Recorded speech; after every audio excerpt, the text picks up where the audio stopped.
नमस्कार दोस्तों, हमारे YouTube channel Sanwal classes for Uttarakhand में आप सभी का हार्दिक स्वागत है। दोस्तों, ये चल रही है हमारे उत्तराखंड पुलिस रिटर्न एग्ज़ाम के लिए Uttarakhand GK mix one liner series. और इस सीरीज़ में हम प्रत्येक दिन उत्तराखंड के 50 महत्वपूर्ण प्रश्नों पर चर्चा करते हैं। तो आइए प्रारंभ करते हैं। आज का हमारा सबसे पहला प्रश्न है कि कुंडाखोर प्रथा का संबंध किस जनजाति से है।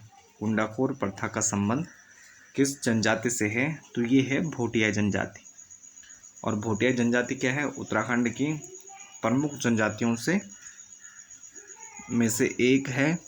और यह जो हिमालय का सबसे उच्च भाग है, यह महान हिमालय है या उच्च हिमालय है, तो यह जनजाति वहाँ पर निवास करती है। अगला प्रश्न है कि भेंटी बुग्याल कहाँ स्थित है। तो भेंटी बुग्याल स्थित है चमोली जिले में।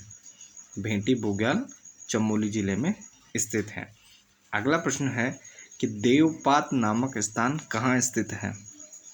तो देवपात नामक स्थान स्थित है नैनीताल में।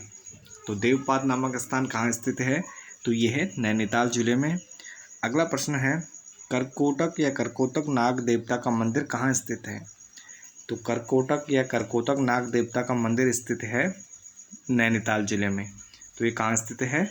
नैनीताल जिले में।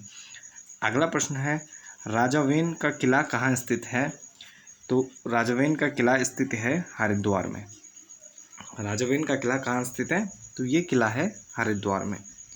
अगला प्रश्न है कि मकरवाहनी गंगा का मंदिर कहाँ स्थित है। तो मकरवाहनी गंगा का मंदिर स्थित है हरिद्वार जिले में। तो ये कहाँ स्थित है? हरिद्वार में। अगला प्रश्न है किसके राम और कैसे राम। किसके राम कैसे राम किसकी पुस्तक है। तो ये पुस्तक है शैलेश मटियानी जी ने लिखी है, किसके राम कैसे राम। अगला प्रश्न है हंस और रेतस कुंड ये कहाँ स्थित है। हंस और रेतस कुंड स्थित है केदारनाथ में। तो हंस और रेतस कुंड कहाँ स्थित हैं? तो ये स्थित हैं केदारनाथ।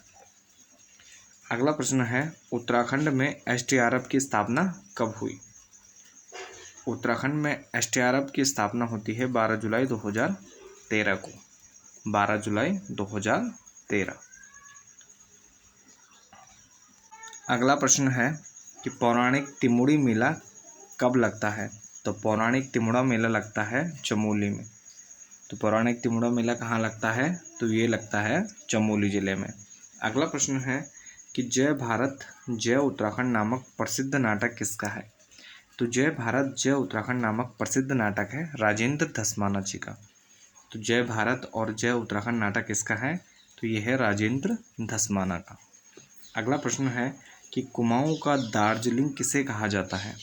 तो कुमाऊं का दार्जिलिंग कहा जाता है कौशानी को।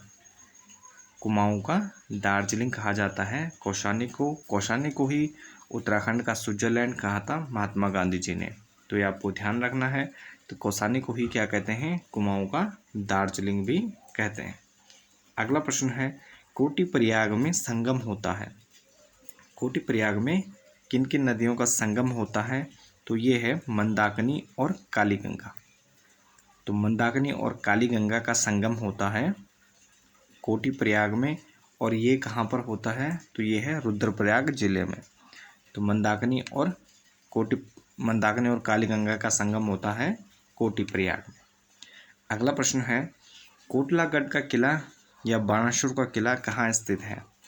कोटलागढ़ का किला या जिसे बाणासुर का किला भी कहते हैं, असुरकालीन जिस किले को माना जाता है, तो वह किला कहाँ स्थित है। तो बाणासुर का किला स्थित है चंपावत जिले में। कहाँ है? चंपावत जिले में। और बाणासुर को किले का अन्य नाम क्या है? कोटलागढ़ का किला भी इसे कहा जाता है।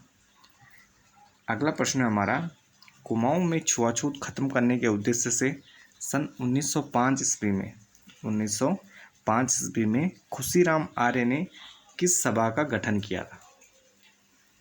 तो कुमाऊं में छुआछूत को खत्म करने के लिए 1905 में खुशीराम आर्य जी ने गठन किया था टमटा सुधारणा सभा। टमटा सुधारणी सभा का गठन किया था 1905 में। अगला प्रश्न है टमटा सुधारणी सभा का नाम परिवर्तित कर रखा गया।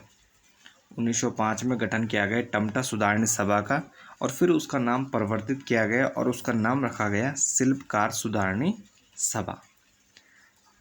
टमटा सुधारणी सभा का नाम क्या रखा गया? शिल्पकार सुधारणी सभा रखा गया। अगला प्रश्न है कि सर्वप्रथम उत्तराखंड के मूल निवासियों को शिल्पकार नाम देने का प्रयास कब किया गया? तो सर्वप्रथम उत्तराखंड के जो मूल निवासी हैं उनको शिल्पकार नाम देने का प्रयास किया गया 1906 ईस्वी में। 1906 ईस्वी में उनको शिल्पकार नाम देने का प्रयास किया गया। अगला प्रश्न है कि सन 1911 में सर्वप्रथम किसने दलितों के लिए शिल्पकार शब्द का प्रयोग किया? तो 1911 में सर्वप्रथम दलितों के लिए शिल्पकार शब्द का प्रयोग किया था मुंशी हरिप्रसाद टमटा जी ने। मुंशी हरिप्रसाद टमटा जी ने सर्वप्रथम शिल्पकारों के लिए दलितों के लिए शिल्पकार शब्द का प्रयोग किया था। अगला प्रश्न है सन 1930 ईस्वी में जयानंद भारती ने दलितों के उत्थान के लिए कौन सा आंदोलन चलाया था?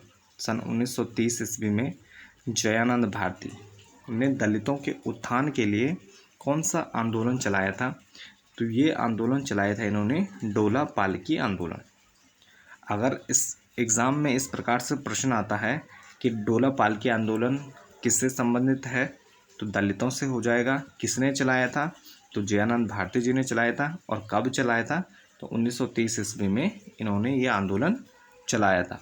तो अगला प्रश्न है कि 12 आनी बीसी भू व्यवस्था 12 आना बीसी भू व्यवस्था किसने लागू की थी और किस पंवार शासक के समय यह लागू हुई? तो 12 आनी बीसी भू व्यवस्था लागू होती है 1861 ईस्वी में, और यह हेनरी रैमजे जो तत्कालीन कुमाऊं कमिश्नर रहते हैं उनके द्वारा लागू की जाती है। टिहरी रियासत थी जो, और यह होता है भवानी शाह के समय। भवानी शाह शासक रहते हैं और उनके समय रैमजे द्वारा टिहरी रियासत के लिए 1861 ईस्वी में 12 आना बीसी भू व्यवस्था करवाई जाती है। अगला प्रश्न है सामाशाही बाग का निर्माण करवाया गया।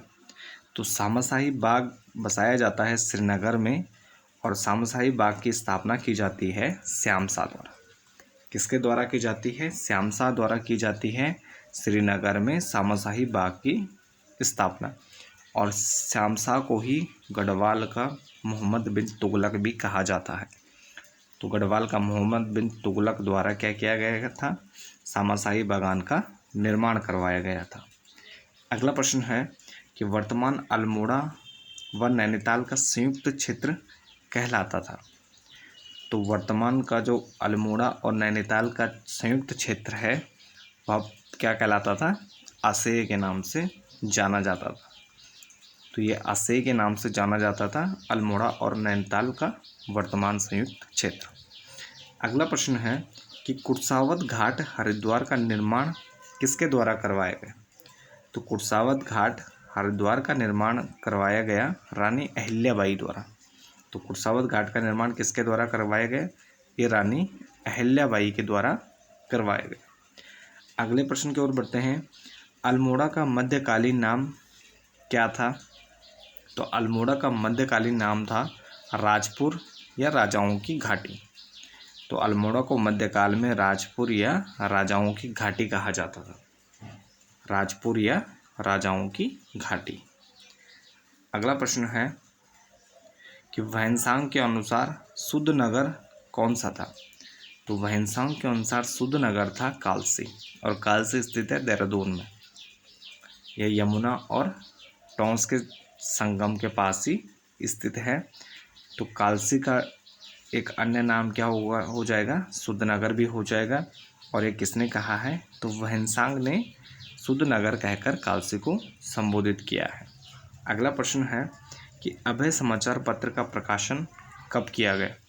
तो अभय समाचार का पत्र का प्रकाशन होता है 1922 में, और यह देहरादून से स्वामी विचारानंद सरस्वती द्वारा किया जाता है 1922 ईस्वी में, और देहरादून से स्वामी विचारानंद सरस्वती द्वारा इस अभय नामक पत्र का प्रकाशन किया जाता है। अगले प्रश्न की ओर बढ़ते हैं। 1921 ईस्वी में चकराता सैन्य छावनी 1921 ईस्वी में चकराता सैन्य छावनी में बैलगाड़ियों से सामान पहुंचाने का विरोध किसने किया था?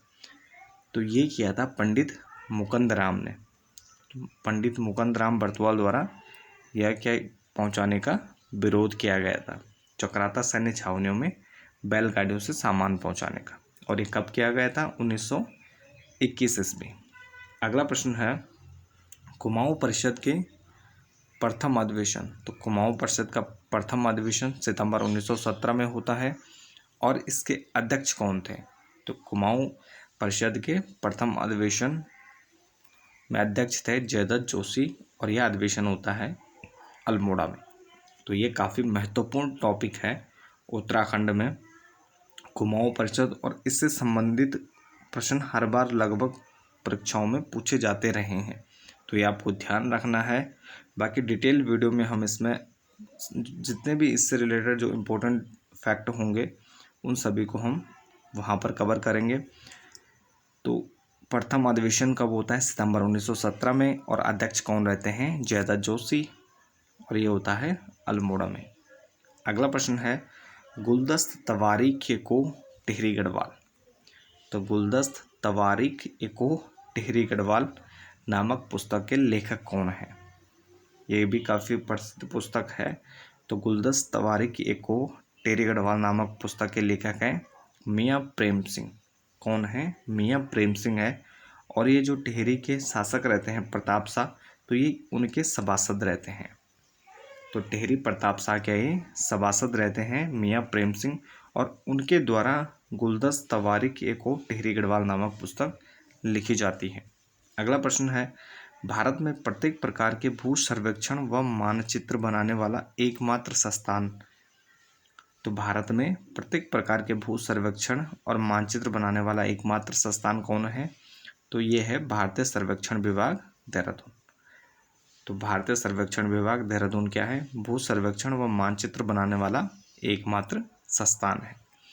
अगला प्रश्न है कि भारतीय सर्वेक्षण विभाग की स्थापना कब हुई?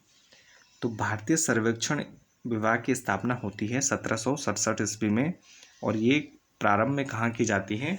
ये बंगाल में इसकी स्थापना की जाती है 1767 ईस्वी। अगला प्रश्न है कि भारत में प्रथम डाक टिकट कब जारी किया गया? तो भारत में प्रथम डाक टिकट जारी किया गया भारतीय सर्वेक्षण विभाग द्वारा 1854 में। तो 1854 में भारतीय सर्वेक्षण विभाग द्वारा यह जारी किया गया। अगला प्रश्न है कि बालेश्वर मंदिर किस नदी के किनारे स्थित है? तो बालेश्वर मंदिर स्थित है पूर्वी रामगंगा नदी के किनारे। तो बालेश्वर मंदिर किस नदी के किनारे है? तो यह पूर्वी रामगंगा नदी के किनारे स्थित है। अगले प्रश्न की ओर बढ़ते हैं।